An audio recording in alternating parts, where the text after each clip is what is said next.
లో డీజనరేషన్ అంటే ఇప్పుడు 45 ఇయర్స్ దాటిన తర్వాత ప్రతి బాడీ పార్ట్ అరుగుతుంది.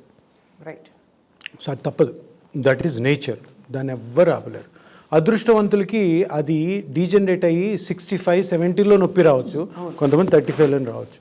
ఇప్పుడు ఎంతోమందికి 35-40కే మోకాలు నొప్పులు రావడం, అరిగిపోవడం ఎక్కువ మంది ఫీమేల్స్లో.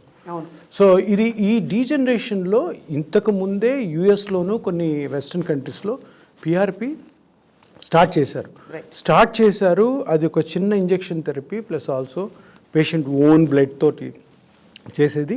కానీ దీంట్లో మేజర్ ప్రాబ్లం ఎక్కడ వచ్చిందంటే అది అంత పాపులరైజ్ అవ్వలేదు. పాపులరైజ్ అవ్వకపోవడానికి కారణం ఏంటంటే ఈ డీజనరేటివ్ కండిషన్కి ఈ సర్జికల్ ఆస్పెక్ట్ అన్నది అది ఓవర్టేక్ చేసేసింది. రైట్.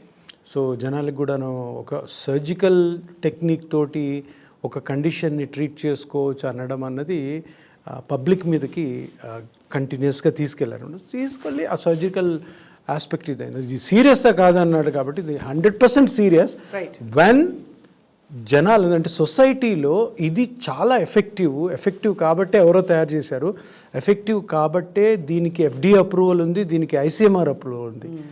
ఎఫెక్టివ్ కాకపోతే అవి ఎప్పుడో స్లోగా వ్యానిష్ అయిపోవాలి, ఉండకూడదు. అవును. సో అంత సీరియస్ ట్రీట్మెంట్ ఇది. ఆ సీరియస్ ట్రీట్మెంట్ని ఫస్ట్